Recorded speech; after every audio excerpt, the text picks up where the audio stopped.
Welcome to the Reading for Wellbeing podcast. I'm your host, Professor Pozzulo. Today I'm talking with Dr. Marc Berman, author of Nature and the Mind, the science of how nature improves cognitive, physical, and social well-being. Welcome, Dr. Berman. Great to talk with you today. Thank you for having me. Before we start talking about nature and the mind, can you tell our listeners a little bit about yourself and how you got interested in the benefits of nature and its impact on health and well-being? Yeah, it's a little bit of a long story. I guess my initial interest in psychology kind of started from a sort of a serious point. My grandparents, my dad's parents are Holocaust survivors. And, I remember hearing about their experiences when I was, pretty young, like a fifth grader. And I just couldn't understand how people could do such evil things to other people. It just, I kind of obsessed about it. I didn't really know what to do with it. And, I kind of just went through a lot of my life just thinking, well, Germans and, other Europeans who participate in this just must be bad people or evil people. And then I started undergraduate school as an engineering major, actually, because I was good at math and science and I didn't really know much about psychology. I kind of thought, I didn't really have a broad view about psychology at the time. So I was good at math and science. I said, okay, I'm going to go into engineering. But I did take an intro psychology class. And I remember the professor, Chris Peterson, was giving this lecture and he was talking about the Milgram experiment. And, for people who aren't familiar with the Milgram experiment, basically Stanley Milgram set up this situation where you have a teacher and the student has to learn or memorize these word pairs, like the word table goes with alligator. And has to memorize these word pairs, and the teacher has to test the student on these word pairs. And if the student gets the word wrong, the teacher actually gives a little electric shock to the student. And the more that the student gets wrong, the stronger and stronger the electric shock is. And so the student believes that they're actually delivering real electric shocks to the student. The student is taken to this other room. They show the student getting hooked up to this thing that kind of looks like an electric chair.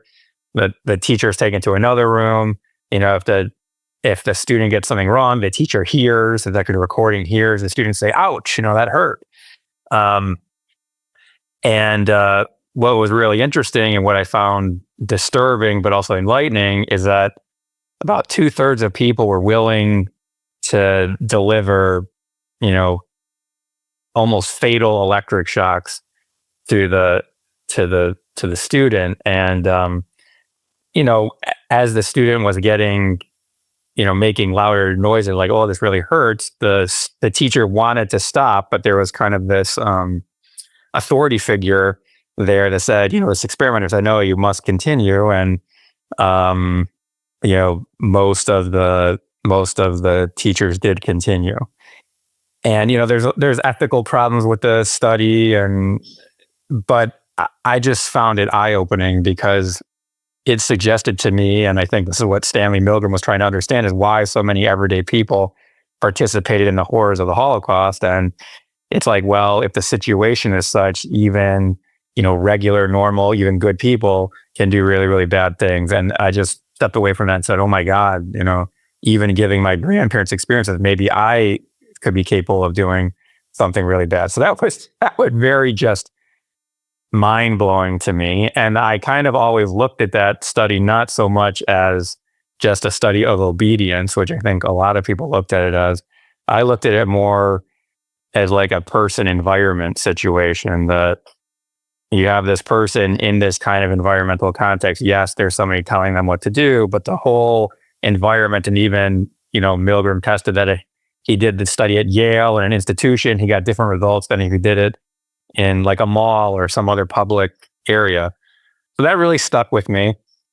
And then I took a class in graduate school with Steve Kaplan, who presented this theory called attention restoration theory, that different physical environments could change people's attention and their behavior. And he talked a lot about how important attention is, that attention is not just about, paying attention in school or doing well at work, that attention and our ability to control attention underlies lots of other behaviors like self-control, being goal-oriented, maybe even being less aggressive.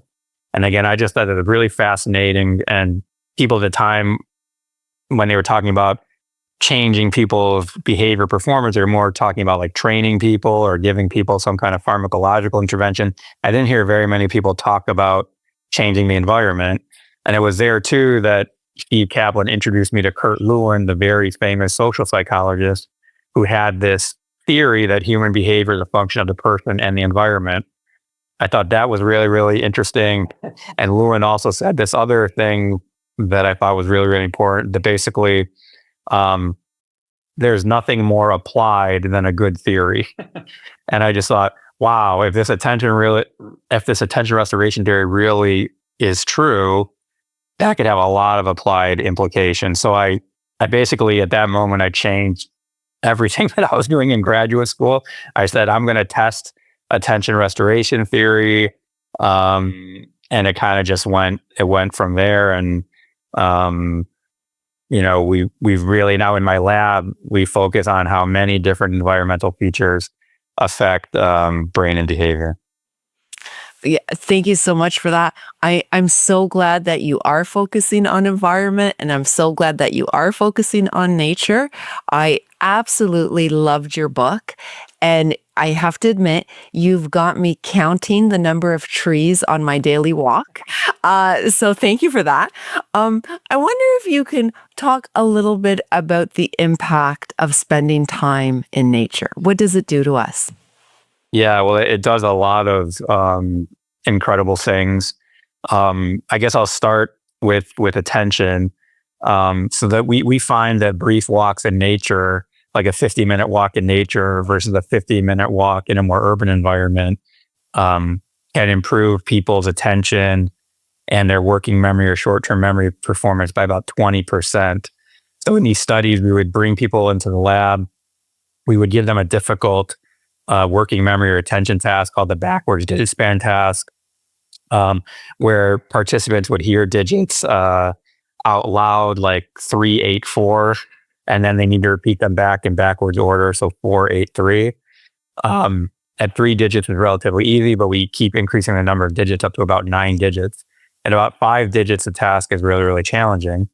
Then we had participants walk in a nature environment. This was the Ann Arbor Arboretum by the University of Michigan campus, or they went on a walk through busy Washtenaw Avenue in downtown Ann Arbor. They came back to the lab, and we tested their memory and attention again with this backwards digit span test. We did 2 other things too that were kind of interesting. We gave participants a GPS watch, so we tracked the participants when they went on the walk to make sure they didn't just go to Starbucks, but they actually went on the walk. We also wanted to make sure that they didn't get lost, because we thought if they got lost, maybe it wouldn't be restorative. And we gave them a walking route for them to follow. So everybody walked on the same route, more or less.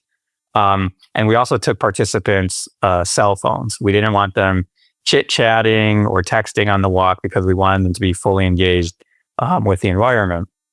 And what we found is that people improved by about 20% on this backwards digit span task after the nature walk, but not after the urban walk. And participants went on both walks. So you walked in nature the first week, you walked in the urban environment the second week, or vice versa. And that was really important, because that was one of the first studies to show that interacting with nature can change objective performance. So a lot of other studies would had similar kind of setups, but they would just ask people, did you feel like the walk improved your attention, or did you feel like it was restorative? This was one of the first studies to actually give people objective measures. Another thing that we found, which is kind of interesting, is that a lot of people might think, well, you're getting these results because people just like nature and they're feeling happier, and that's improving their performance. And it's true that people did tend to like the nature walk more than the urban walk. We didn't find a strong correlation between improvements in mood. We also tested their mood and improvement in their cognitive performance. But an even stronger demonstration that it doesn't seem to be about liking or preference or mood change is that we had participants walk at different times of the year. So some people walked in June when it would have been about 80 degrees Fahrenheit, 23 degrees Celsius. People loved the walk.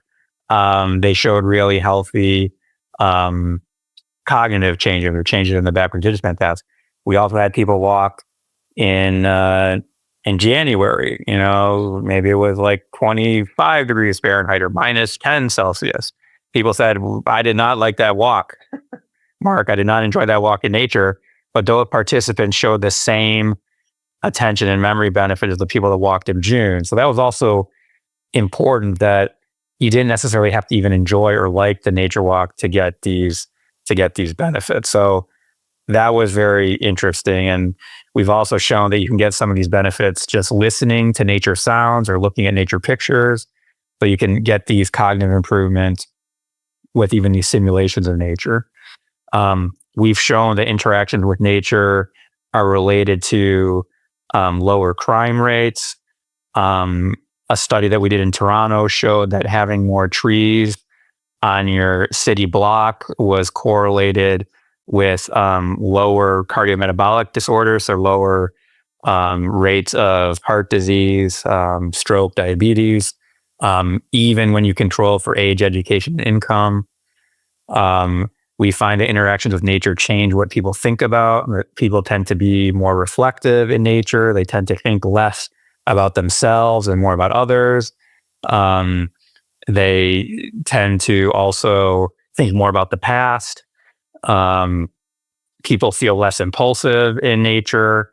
And then other people have shown incredible physical health benefits, that just views of nature from a hospital room, modest nature, is related to faster recovery from gallbladder surgery. So and there's just so many different benefits. I think now we're trying to understand, how are they all related to each other? What are the mechanisms? So there's a lot more research to do, but I think, to kind of summarize it all, nature has a profound impact on our brains and our bodies. And I think we as humans are underestimating how important nature is to our well-being, to human flourishing. We kind of look at nature as being an amenity and not a necessity. It's like, oh, well, if we have enough money, we could invest in nature, but we don't really need it. It's just kind of nice. And I think our research and the research of other people is showing that no, nature is not an amenity, it's a necessity, and we have to have it if we want to reach our full potential. Mm. Yeah, amazing. Have you found any sort of age effects? You mentioned some memory effects with time in nature, and I'm just wondering, are there any age effects? Do all ages benefit the same, or do certain age groups benefit more? Is there a critical period for when you should be spending sort of the most time in nature? No, we think it's basically beneficial for anybody of any age category. This is work that I didn't do, but work by Andrea Faber-Taylor and Ming Kuo. They did studies on kids, in particular kids with ADHD, and they found that a 20-minute walk in nature reduced ADHD symptoms in about the same way as a dose of Ritalin. Bernadine Simpridge did studies with older to middle-aged women who were recovering from breast cancer, from chemotherapy mostly, but also radiation therapy. And she found that interacting with nature for about 2 hours a week for 12 weeks greatly improved symptoms from like chemo brain, this kind of lack of ability to focus or attend after chemotherapy. These women were also more likely to start new projects. They reported having better marital relationships after interacting with nature versus a group of women who did leisure activities for 2 hours a week. So like crossword puzzles and things like that. There have been other researchers that have looked at how interacting with nature can be beneficial for people with Alzheimer's disease. And the kind of memory that I was talking about was more like short-term working memory, but it's possible that it can also have long-term memory benefits too. So I think at this point, I'd be very comfortable saying that it's going to be beneficial to everybody on the age range. One thing that's sort of counterintuitive, that I think is interesting is, again, I would say most adults have this intuition that nature is good for us, and most adults like nature and prefer nature over urban environments. But we've done studies with kids, and like the youngest age that we were looking at, like 4 and 5-year-olds, and we would show them pictures of nature versus pictures of urban scenes and kind of ask them which ones do they like better. And these younger kids actually prefer urban to nature. They like the urban environments better. And in fact, with some collaborators in the UK, we actually did some studies with infants, like 6-month-olds, and had them, you can't ask a 6-month-old, how much do you like this picture? But if you show them a nature picture and an urban picture, you can see where are they looking. And typically it's thought where they look longer suggests what they like more. And these infants look longer at the urban pictures than the nature pictures. So I don't think we can assume that just we're born inherently loving nature. It might be something that we learn. And in fact, we found in our study, the 4 and 5-year-olds, their preferences did not correlate with their parents. But as the kids got older to like 8, 9, 10, 11, their preferences for the different environments started to correlate with their parents. So they were sort of learning from their parents. So I think that is really important for us to not assume that our kids are just going to love nature. It might actually be something that we're taught or that we learn. Another interesting thing about that study too was that we had parents report what is their kids' attention like? Are they able to attend well or not? And we also had their addresses that we could quantify how much nature was around their homes. And it turned out the parents that, or the kids that lived closer to nature and spent more time in nature, their parents reported that their attention was better. So again, even if the kids don't like nature, it's still good for them. So maybe it's kind of like spinach. Again, you don't have to love it. It doesn't have to taste great, but it's good for you. We kind of think about nature in the same way, that you may not need to love it to get a lot of these benefits. Yeah, you have some really persuasive data in your book about the benefits for ADHD, depression, anxiety. I'm wondering, what is how much time should we be spending in nature if we want to reap sort of the maximum benefits? Yeah, it's a great question. There was a study published recently that said you want to spend about 2 hours a week in nature, 2 hours a week interacting with nature. No one has really done, because these are hard studies to do, to kind of map out the dose response relationship. So if you spend 20 minutes in nature, how much benefit do you get versus an hour in nature? And how long lasting are the effects, and what are the cumulative effects? So if you went to a national park for 3 days, would those effects last longer than going to your local park, for an hour or two? So to me, I would say the more you can get, the better. Obviously, we're all under a time crunch. And many of us don't have easy access to nature. So that's why it's important to know that even listening to nature sounds or looking at nature pictures or watching nature videos can have some of the same benefits. The effects from the simulated nature are not as strong as the real thing, but it's good to know that you can get it from the simulated nature. The other thing that I would mention, what I think is important too, is that many of the activities that we do that we think are restful may not actually be restful. So like watching television, for example, or streaming seems restful, it's passive. But actually studies have shown that people tend to watch more TV than they want to. And as they're watching more television, they become more irritable. They have worse attention. So I would say that, streaming shows, scrolling through your social media feed, it might be pleasurable, but it may not actually be restful. So if you're really looking to recharge your battery, to recharge your ability to direct attention, we think going for the nature break is what you should be doing, not doing a lot of these other activities that might not only not be restful, they actually might be depleting or fatiguing. Mm-hmm. Really interesting. Does it matter whether you're sitting in nature or do you have to walk in nature? Are there certain activities that make nature more beneficial, or just being in nature is enough to get benefit? Yeah, it's a great question. And again, people haven't done all of the comparisons yet. It does seem like being in real nature gives stronger effects than looking at nature pictures or listening to nature sounds or watching nature videos. So the real thing, being in real nature, seems to be the best. Um, walking versus sitting, I think you can get the benefit to just sitting in nature. One thing, and we didn't really get into the nitty gritty of this, but one of the reasons why we think nature is beneficial is that it doesn't place a lot of demands on directed attention. That's the kind of attention that you as an individual person are deciding what to focus on. And we think that kind of attention is fatigable or depletable. That's different from involuntary attention, which is the kind of attention that's automatically captured by interesting stimulation in the environment. So bright lights, loud noises, those things automatically capture our attention, and you don't really have control over it. And we think that a lot of natural environments have what we call softly fascinating stimulation that captures your involuntary attention, but doesn't place demands on directed attention. If you're on a bench in a park and your attention is automatically be captured by the stimulation in there, that's great.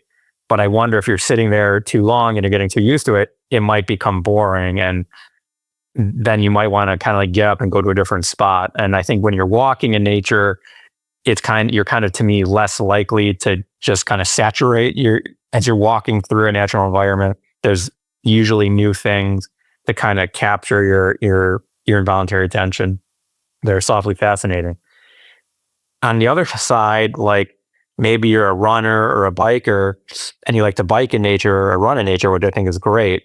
But I think if you're traversing the environment too quickly, you might not be able to soak in that nature stimulation as much as well. So I think the thing to kind of think about is that you want the nature experience to be engaging. It's not a passive activity. You want it to be interesting. It doesn't necessarily mean it has to be super, super pleasurable, but it has to have enough interesting stimulation too. That's why you might not always want to go to the same park either. You might want to go to some different parks. And my mentor, Steve Kaplan, used to talk about sort of another thing that's kind of important is that you want the natural environment to give you a sense of being away, kind of away from your day to day. That doesn't mean you have to go necessarily physically or spatially very far away from your normal day to day, but you want the environment to give you that sense of being away.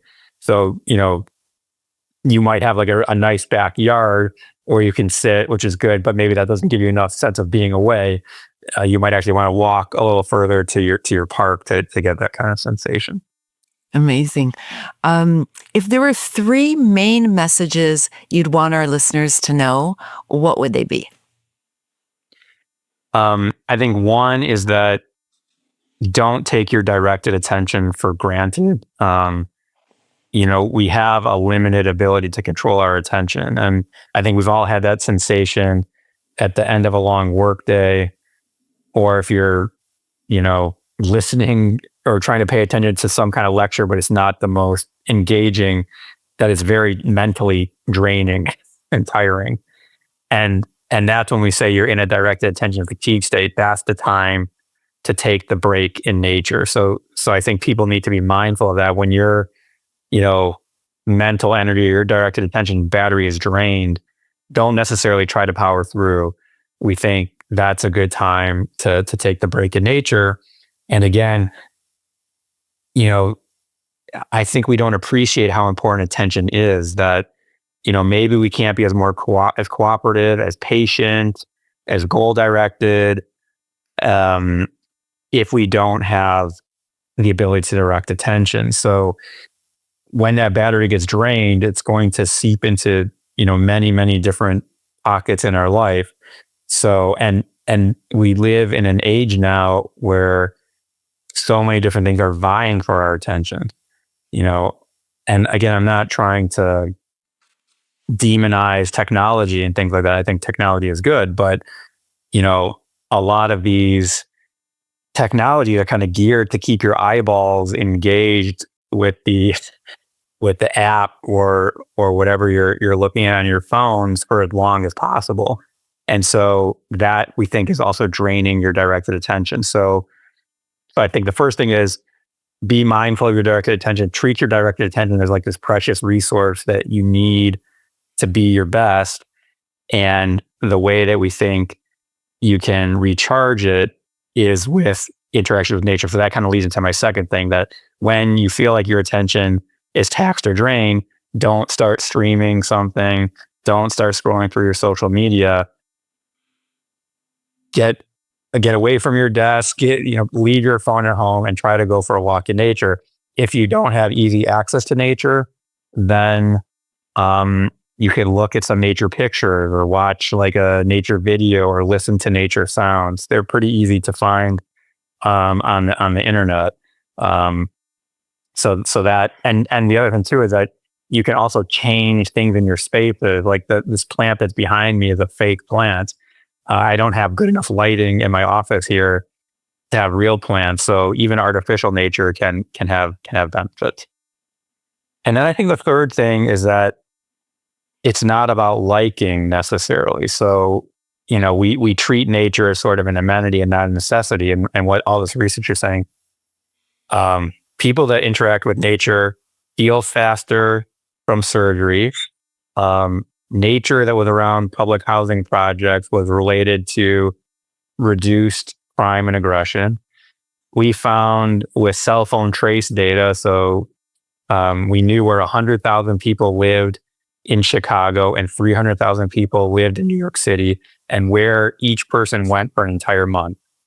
And we found that if people left their neighborhood and went to visit a park more often, there was less crime in their home neighborhood, controlling for age, education, ethnicity, income, all of those factors. In the study that we did in Toronto, having more trees in your neighborhood was related to lower cardiometabolic diseases, controlling for age, education, and income. Going outside more can reduce myopia. We found that brief walks in nature were really, really beneficial for people suffering from depression. Kids walking in nature showed reductions in ADHD symptoms. So this is not an amenity, this is a necessity. And I think what I write in my book is that I'd like us to try to start to have a nature revolution where, we really take all this work seriously and design our built environment and our days with more nature in mind. So, we had the Industrial Revolution. We're now in the information revolution. I think it'd be great to start a nature revolution, which is not just about planting more trees. It's about looking at our attention and how can we restore our attention and how can we design the built environment to make people more cooperative, to make people have better attention, to make people have better working memory. And we think one of the ways to do that is to incorporate more natural elements into the built environment. Well, count me in. I'm all in with more nature, and the results are really just mind blowing when you think about it. You're not taking a pill. You're not doing anything invasive. You're really just taking advantage of the outdoors. Extremely powerful. I'm just mindful of time, so I'll just ask you maybe a couple of more questions. One is, poetry. This is a book club podcast, and poetry often talks about nature. Have you done any results, or do you know of any work that looks at the impact of reading about nature, maybe in the form of poetry, versus actually spending time in nature? That's a really good question. I don't know of any results offhand. It doesn't mean it doesn't exist. And the closest thing that I can think of is that we did collaborate with a foundation in the US called the TKF Foundation. Now it's called Nature Sacred. And that foundation built like 150 parks in the Washington, D.C., Baltimore, Maryland, Annapolis, Maryland area. And these parks, these TKF or Nature Sacred parks, all had this like wooden bench, this characteristic wooden bench. And under the bench was a journal where people could write what they were thinking about. So this isn't necessarily about reading about nature, but this is like what people write about when they're in nature. And one of my students, Kate Schertz, she analyzed all these journal entries, and there were about 12,000 journal entries from these parks. And she quantified some of the different topics that people were thinking about. And people were very reflective in these parks. So that's one, it seems like, on average, when people are in these parks, their thoughts tend to be more reflective than they are in other environments. The other thing that was interesting is that we also had pictures from the parks. And so we could quantify different elements about the parks. Like, for example, one thing that we're very interested in is the amount of curved edges that are in the parks. We think that perceiving a lot of curved edges in nature has a lot of benefits. And it turns out that if the parks had more curved edges in their pictures, people wrote more about topics related to spirituality and their life journey. I thought, oh, that's pretty interesting. And that was just correlational. So then Kate designed a study where we showed people pictures of nature or the built environment and manipulated the amount of curved edges. So maybe we put in more trees in the environment. And it turned out that independent of whether the picture was more natural, like a forest, or more urban, like a building, if there was more curved edges in the environment, like either more trees or if the architecture had more curved edges, people thought more. It caused them to think more about spirituality in their life journey. That's pretty interesting. So that's causal, that actually changing the amount of curved edges in the environment causes people to think more about spirituality and life journey. And Kate did something even crazier. She took these images, extracted all the curved edges, and then scrambled the image. So you couldn't really tell what it was, but it had all the curved edges. And it turns out, if you're looking at these Jackson Pollock kind of like pictures, if it has more curved edges in it, it caused people to think more about spirituality in their life journey. So that's not about reading about nature and looking at benefits. It's more about processing natural stimulation changes what you think about and what you write about. My hunch is that if you're reading about nature, that might have benefits too, because you're probably conjuring up an image of what the author is talking about. So I don't think that's been tested yet, but I do think there's something to it. Another thing that we did that was kind of related to that, there's this kind of interesting puzzle. If you ask people how much do you like this image, the more natural it is, the more people like it. If an image is more disorderly, like it's got more curved edges, people say that it's more disorderly and they don't like it as much, which is kind of interesting.